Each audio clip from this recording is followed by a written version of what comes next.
we also have a topic of a discussion dedicated to the rise of crypto in the Gulf.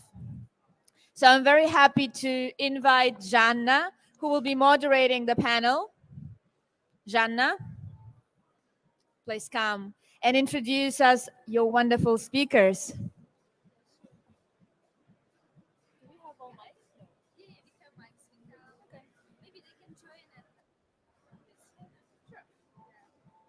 Hi guys, let's welcome our esteemed panelists with big round of applause. Thank you very much and welcome everyone. Thank you for being here at GITEX, and I am so excited to join TDeFi Pavilion. So, and today we are going to discuss about the rise of crypto in the Gulf. And we have our amazing panelists. We have Luca from 99 Stars. Luca. We have Gustavo, special advisor from DMCC. We have Ryan from KuCoin Labs, strategy investment manager. And we also have, last but not least, Tony Dong, head of capital formation of P Crypto. And yeah, from my end, my name is Zhanna Manzyk. I am head of operation at Recruin.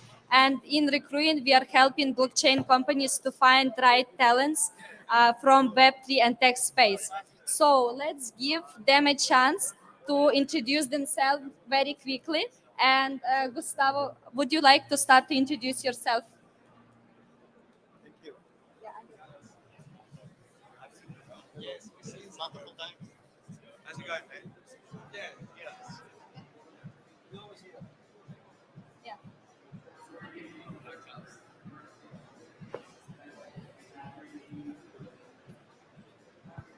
Okay, good morning. My name is Gustavo Figueroa. I am a manager in the MCC Crypto Center. I am around the Crypto Center in the MCC, building it since the last 2 years. Okay, Luca. Good morning, everybody. My name is Luca Lamberti. I'm from Italy, but I live here in Dubai. And I'm currently presenting here 99 Stars, a project co-founded with Animoca Brands that solves some issues in the gaming industry, metaverses, and interconnect games through a unique platform, cross-chain. So I'm here to present this, and I'm in love with Dubai and everything that is happening here. Okay. Hi guys, my name is Ryan. I'm the strategy investment manager from KuCoin Labs. So we look into investments from all verticals within our portfolio, and as well as investments into the company as well, because we like to build strategic partnerships. And that's what we're here for in the Gulf, and we're trying to see how interesting the Gulf would actually benefit us and vice versa. Yeah.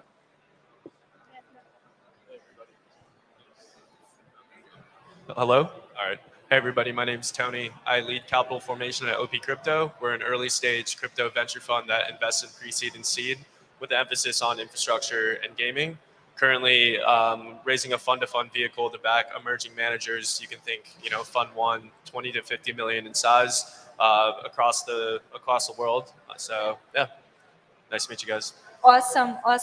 And we have so diverse companies from regulatory, from VC, from companies. So global crypto adoption rose by over 880% in 2021, according to China analysis. And we have more significant change from 2019. It was 2,300 increase. So here we are. And let's start with first question. With the development that we have seen it was like geopolitical or social, economical, do you find that there was one factor in the past, let's say 2-3 years, that made you look at Dubai more than anywhere else? Would you like to start? Yeah, sure.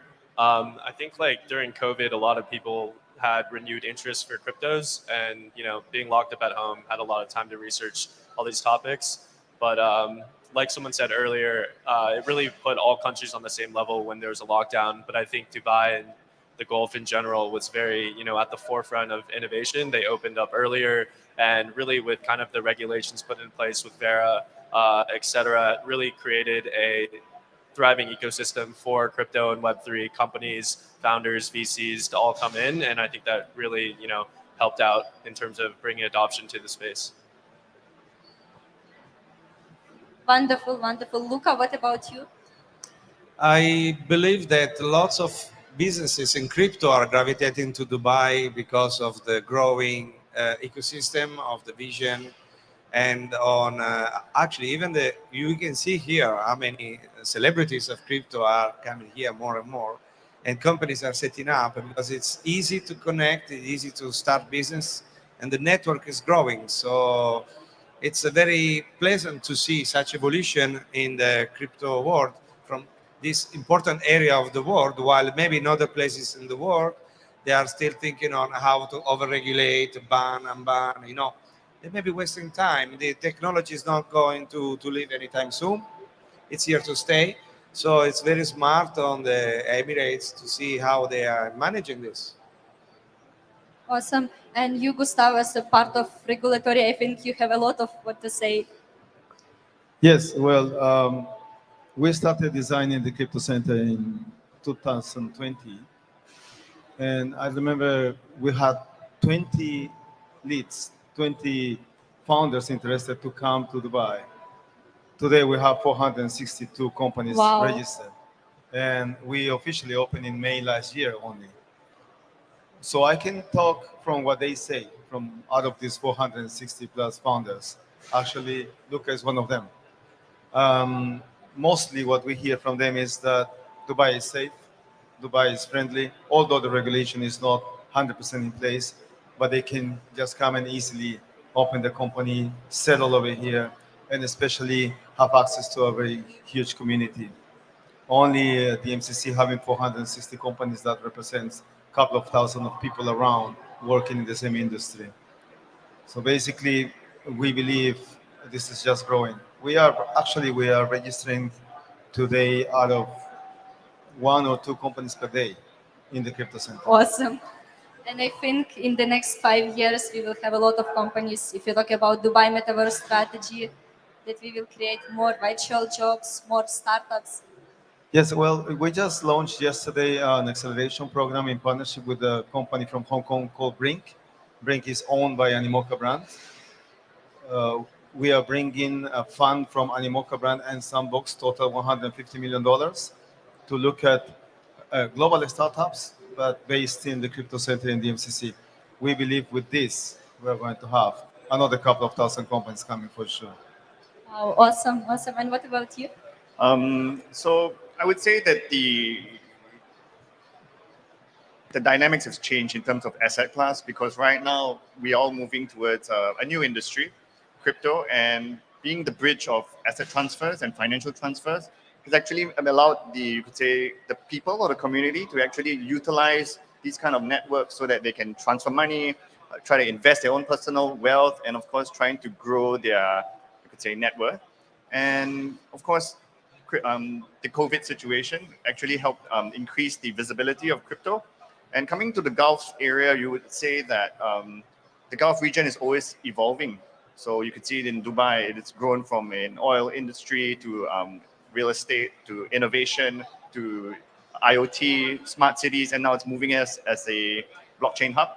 So it creates lots of opportunity for the world because it is the center of the world in the sense. And you see lots of innovations and of course companies that come in because the barriers to entry is much lower. Regulations are a bit less lax than in other certain countries. And this allows corporations and VCs to actually come on board and like try to meet new people, build the network, and of course try to have an increased adoption of, you could say, the blockchain sense of things, which is why I think the Gulf is actually positioned itself in a very strategic, smart area. And with Dubai as the heart of the city, it is actually allowing people to reconnect from all walks of life. Yeah. Wonderful. Thank you very much. And if you guys know, we have Vietnam. It's, if you talk about crypto adoption, number one. After we have Ukraine, I am from Ukraine. I'm so proud of this. And but if you talk about Gulf, you know, we have a lot of support from government. We have a lot of VCs. But still, what do you think? Do we still need to do, or you know, barriers we need to break for crypto to become completely mainstream in Gulf region? Gustavo, you would like to start? Could you please repeat the question? Yeah, I was asking like what kind of barriers do we have in Gulf region? Maybe it's from government side or maybe from VCs that we need to break to make like crypto adoption in the better way in Gulf. Well, for sure, education, number one. And actually, we are working very hard on that. We are about to launch the Crypto Academy from the MCC, and this is coming with big names and big content. We we believe that without education, it's going to be very difficult. It's not easy for a common person that is not involved into our industry to just decide which wallet to use. For example, how to make a small transaction, swap some crypto, buy crypto. So education for us is number one. Then we can talk about regulation and third place banking potentially, but that is a separate conversation. Awesome, Luca. I fully agree on Gustavo on the importance of education because people need to still be educated on what is crypto, how to use it. I would say also regulation is important because it can make an frictionless environment, but also the technology. Okay, we should still develop a more user-friendly technology to allow people to very easily switch in a seamless way from Web 2 to Web 3 technology. This is coming, and I think in the next couple of years we will see a lot of improvements in all those fields that will bring the mass adoption of crypto globally, and probably the Gulf area is one of the first beneficial areas because they are investing so much and so more versus other places in the world. Thank you. I agree, totally. Even as an exchange, we actually provide education material so that users can onboard and actually understand what is the say the world of crypto is like. Because if you look at crypto, it's similar to like an FX pair. So you got to be careful because if you don't understand the fundamentals of trading, it can be quite nerve-wracking to newbies.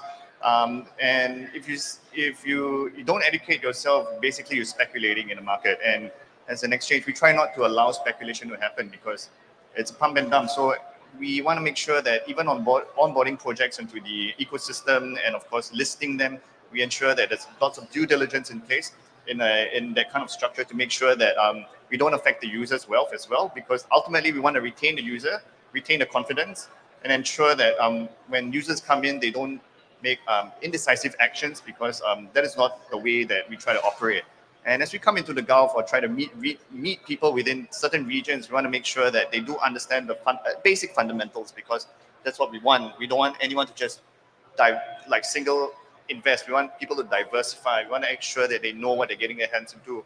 And the Gulf provides this kind of opportunity because it is a multicultural area. And exchanges do ensure that you have added materials in different languages to ensure that we can tap different markets and of course the people so that no one's lost. So we would say that in the crypto world, we try to be as diversified and diverse as possible to make sure that everyone knows what they're doing.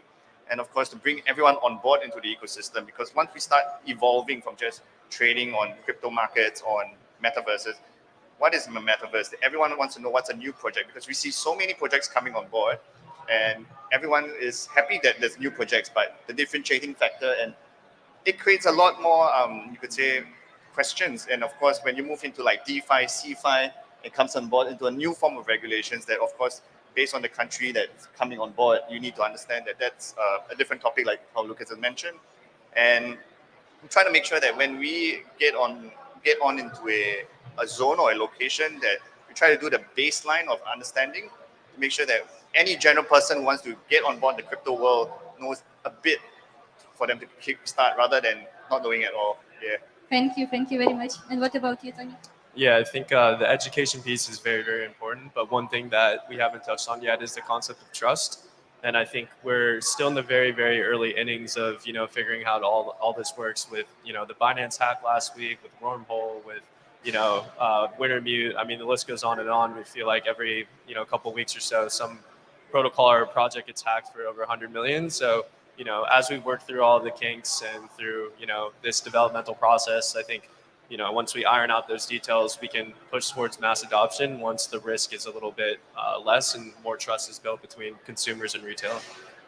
Awesome.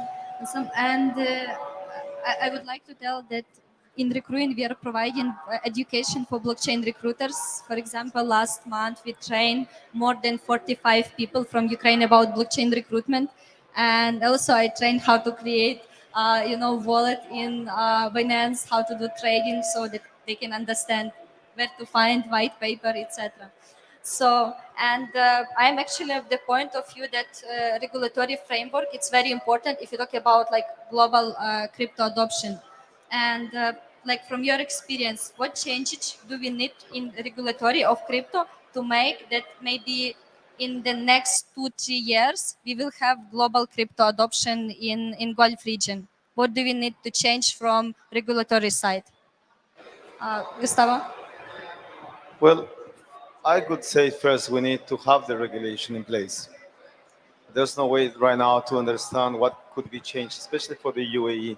In countries where regulation is already moving forward or exists, then we can say there are a couple of things that could be improved, but this is related to the jurisdiction. We are very interested on seeing what is going to come to the UAE, and then perhaps we can give some opinions. Right now, we don't have anything clear yet. We just know that it's work in progress. We are really looking forward to the final version. Yeah, Luca? I'm not a regulatory member, I'm not an official. But so you what from I'm, other side, you yes, can. I'm on the other side. So I'm for regulations, and I would love to have a balanced approach. Actually, a flexible framework. It's, in my opinion, what will work most. Some rules need to be set, of course. Otherwise, there are too many scammers, too much confusion. But there are also lots of people that are unbanked and not privileged. So we need to, I think, have a flexible approach, make the first steps to get a round table with the community, and see what comes after each step, and be ready to eventually change the regulatory framework many times as it is required for a sustainable environment that has all the parties, like the generic users, the private industry, and the governments, in a useful and peaceful, direction. And all the framework, all the rules that have to be set, have to look at the future. The future is coming very fast, so this is why flexibility, because things can change very, very fast, and we need to be able to adapt. And I think the Gulf region is like world record in fast reactive government and actions. So it's maybe one of the best places to create a framework that could inspire other places, other countries in the world. This is my humble Thank you belief. very much. Thank you. Ryan? I guess in terms of regulations, it's a very hard topic because you have hard regulations and soft regulations. And for crypto adoption into like Gulf regions, are all soft regulations to make sure that people understand you can actually use crypto.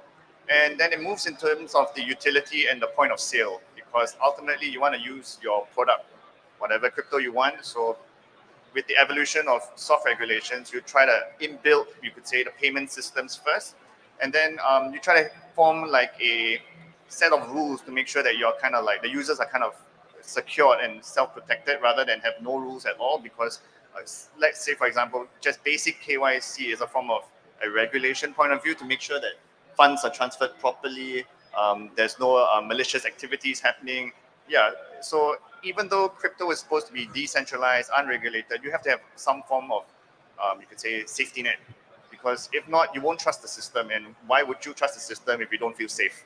So that's kind of soft form of regulations. And as an exchange, and yes, sometimes they do say that we close one eye when it comes to all these regulatory requirements. But the thing is, we also need to protect ourselves and the users, because we don't want to have bad marketing, bad image, just in case someone doesn't actually perform certain sets of rules, and then we get burned, and it creates a bad limelight on crypto as a whole, and then that creates, you could say, a cascading effect. So that is, I would say, my opinion of soft regulations. But in terms of hard regulations, like regulatory board on monetary regulations, that's a whole different topic, because the regulators have to build and get educated on what crypto is about, because crypto is so fast-paced and evolves so massively that sometimes catching up to new technologies and infrastructure, it is not, because it's not easy. So I think that's kind of like the gap that we actually have between. Thank soft you very and hard. much. Anthony? Yeah, I think the Gulf region and Dubai specifically is doing a really great job in terms of paving the way as a pioneer in terms of some of this regulation. Speaking from a U.S. perspective, I think that's something that we really struggle with in terms of having a bunch of different regulatory bodies that can't really come to a conclusion on how to regulate coins, if they're securities or not, and that's really hindering institutional adoption coming to the space. There's obviously a lot of money parked on the sidelines waiting for this to kind of fall into place before they go all in. And we really look to kind of governing bodies like Dubai to kind of, pave that way for, the Western world that is quite frankly a little bit slow when it comes to this topic. Thank you very much, guys. And yeah, thank you so much for joining this panel discussion. And please give big hand of applause to our panelists, Ryan, Gustavo, Luca, and Tony. And let's make crypto adoption in Gulf #1.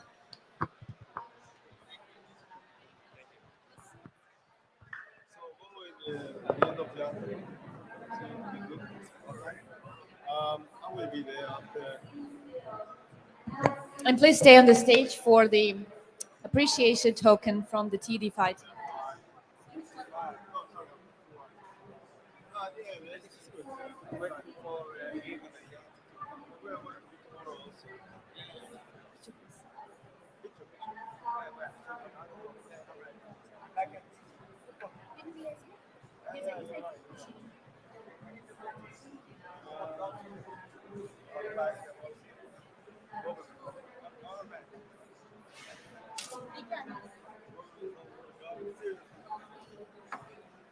Thank you.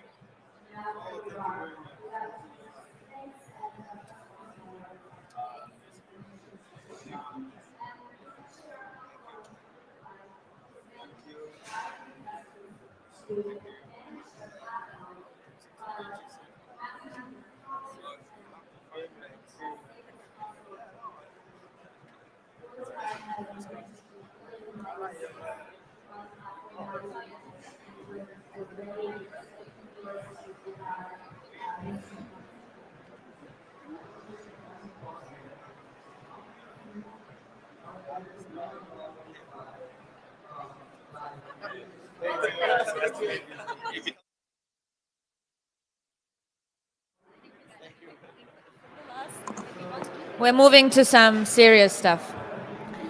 What can be more serious